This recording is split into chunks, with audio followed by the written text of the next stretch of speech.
Hey, this is Ryan Cantor, a writer for TigerNet and Shakin the Southland. In this video, we'll be talking about Clemson's newly released 2023 football schedule.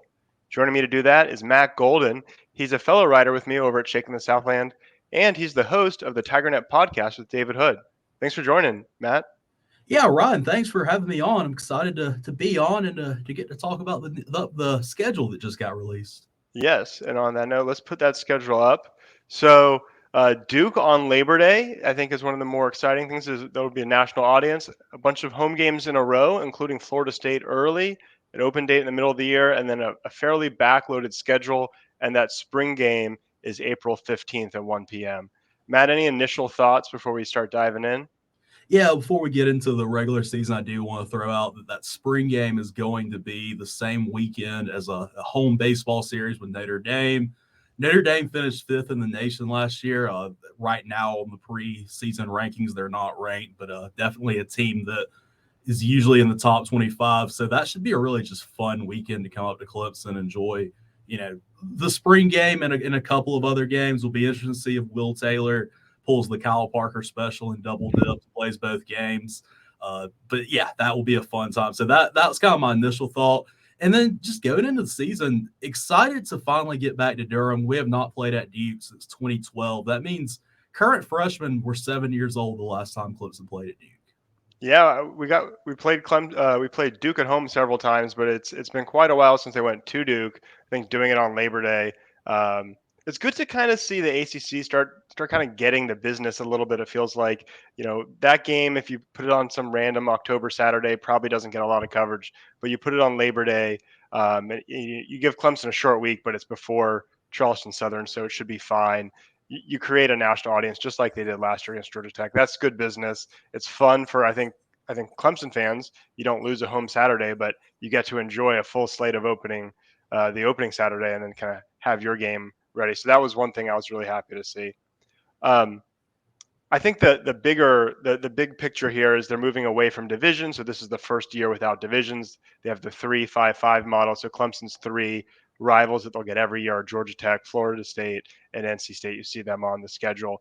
But they play four teams who were Atlantic Division foes every year, and they don't play Boston College for the first time in a long time, and Louisville, who they didn't play in the COVID year, but they played 8 times since they joined the conference.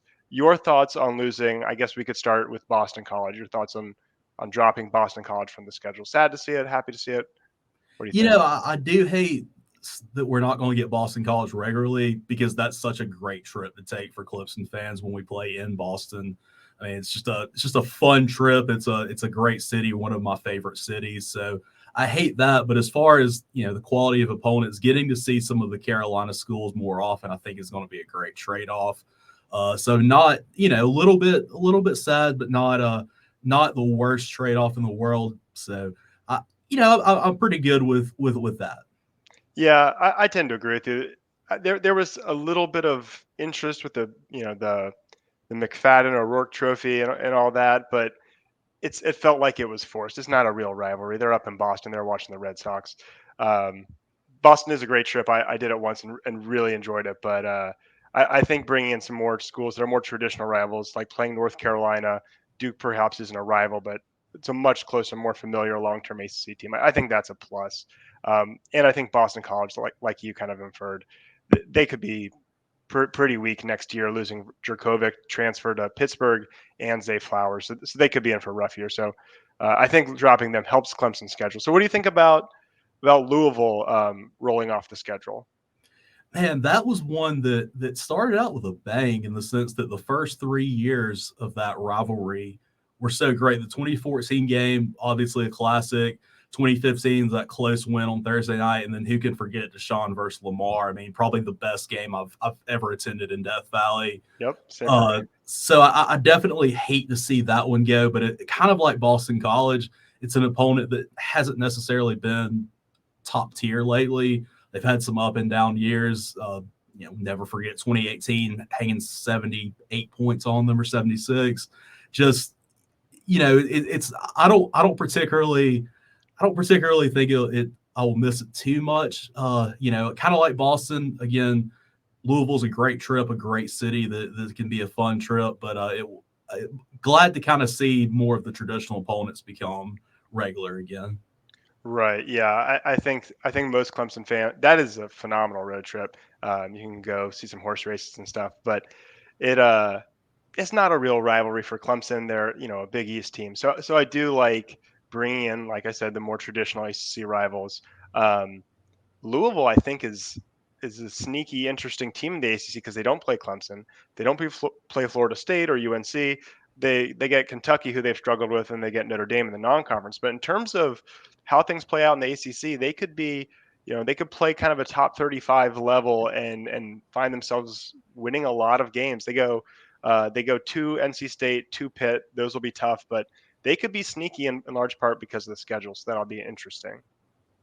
Absolutely. I mean, not having to play FSU or Clemson is huge, and not to say that they're probably a favorite or anything, but definitely with that schedule, you could easily see them backdooring their way into the conference championship if if the loser of Clemson FSU drops the second game. Yeah, absolutely. Okay, so then we look at the former Coastal Division teams. So Clemson played Georgia Tech every year. That rivalry, of course, continues, which I think most Clemson fans should be excited, happy, content with. But the three former Coastal teams Clemson will face this year are Duke, UNC, and Miami. We can start with Duke. Any additional thoughts beyond what we've talked about with Duke?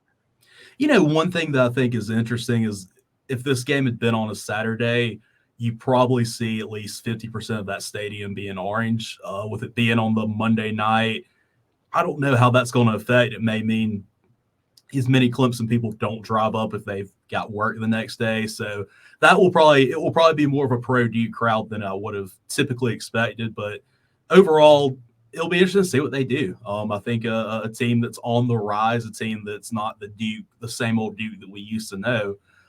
Still, though, I think a team that Clemson will be favored 2 touchdowns, and I'm not too concerned.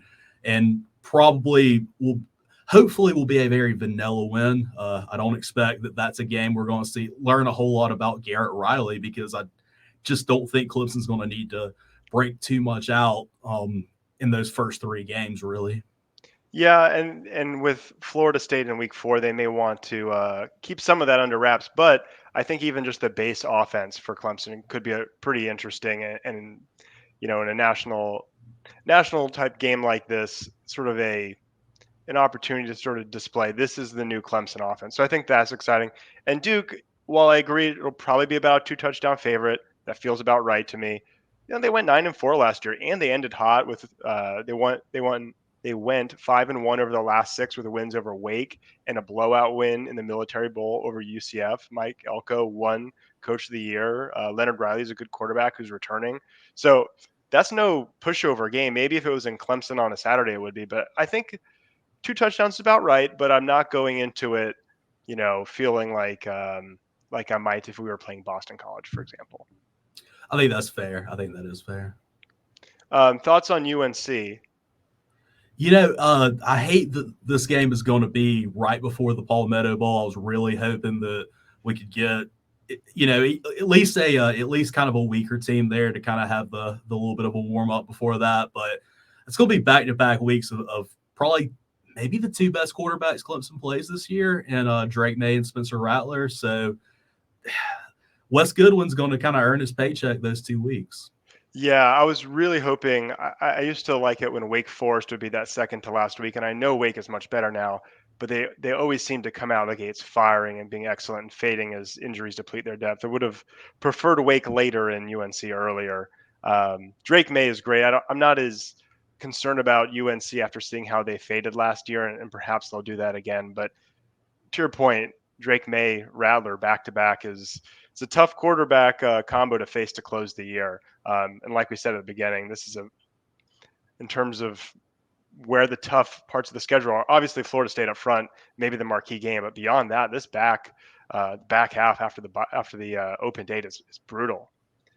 Yeah, I mean that's a heck of a run to have. The back-to-back road trips with NC State and Miami. NC State has played Clemson close over the past few years. Then, sandwiching Georgia Tech in between UNC and Notre Dame, considering how Georgia Tech finished the year off. Brent Key kind of reminds me of early year Dabo in the sense that he's a guy who's really bought into the Tech program and has them playing above their level. So that could be an interesting one too. Yeah, and I think we'd be remiss to not mention Robert and I, who was at Virginia with Brennan Armstrong when they set all the, I don't know if they were breaking records, but they were putting up insane passing stats. He went up to Syracuse for 1 year. Now he comes to NC State, and Brennan Armstrong, after that terrible year he had under Tony Elliott, he transfers to NC State. So they're reuniting. So I feel like I usually come into the year feeling like NC State is overhyped, but this year I think they could be sneaky good with that coordinator quarterback combo there. And let's not forget that NC State has Dakari Collins, former Clemson wide receiver, joining them. Ooh, yes, that does add a little intrigue there. All right, so the last of the former coastal teams that rolls onto the schedule is Miami. We actually played Clemson a fair amount. They played them in the COVID year, and then what was it? 2018 was the blowout. Is that right? 2015. 2015 and 2017, and then of course 2022. Yeah, so Clemson is 7-6 against them all time, but they've won 4 in a row. What do you think of having Miami again? Are you excited because they're a big brand? Or are you a little sick of them? Well, I'm glad that we're finally getting to go back down there. It's been they've had to come to Clemson a few times, and kind of like I've talked about with Louisville and Boston colleges for fans. This is kind of a trip that you can make a little mid-October vacation with.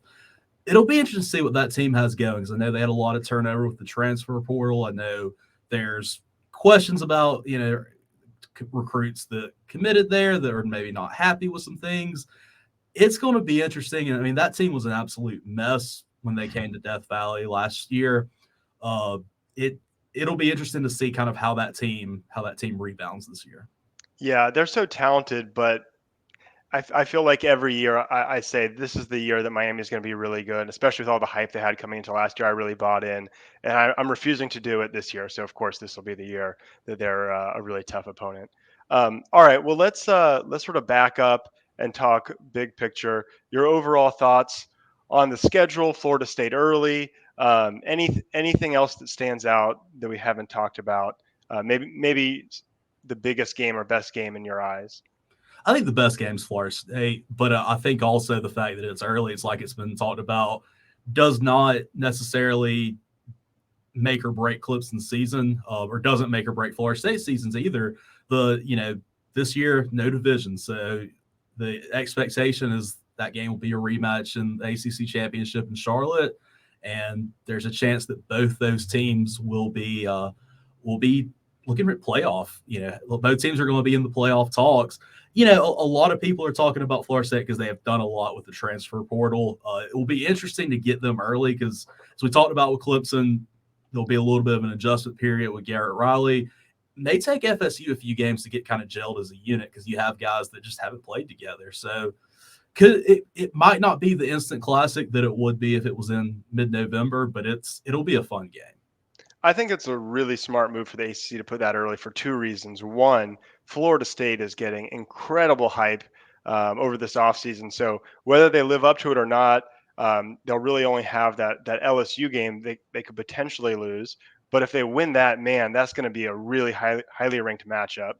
So that's good for the conference. And then if the 2 teams rematch, I think you want more space in between it. If they were to play end of October, early November, something like that, and then they're playing again, a month or less later, I think that just I think it makes it seem like this divisionless thing is kind of weird. We're getting these close rematches. So I think that was a smart move. So one last question for you. Best road trips this year. Of all the road games, where do you think is most intriguing, either for you or for fans in general? I think obviously my first choice is going to be Miami. A great city. It's a trip that, again, you can kind of can plan a vacation, maybe get down there Tuesday or Wednesday and do a lot. But the other ones that I think will be fun to watch, would be fun to go to is always NC State. It's going to be an electric atmosphere no matter what. So definitely one that I would mark as well as a big one that you can go to. And some people look. I'm one that I kind of enjoy going to the USC game in Columbia. My parents live there. I have good times in the city, but I know a lot of people refuse to go to Williams-Brice. So I'm going to let that one be kind of that can be a coin flip, whatever you want to do with that one. That's funny you say that. I'm gonna go the opposite. I've been to Syracuse twice, and it has actually been one of the better ACC road trips I've been to. Syracuse is a downtown's pretty cool. The campus is decent, but really it's only a few hours drive from a lot of different things. One time we went, we saw Niagara Falls. We drove to Toronto, made a whole trip of it. It was great. It's a little further from New York City, but we did that one time. We went to wine country over by like the Finger Lakes. There's also Canadian ice wine if you want to stop there on the way to Toronto.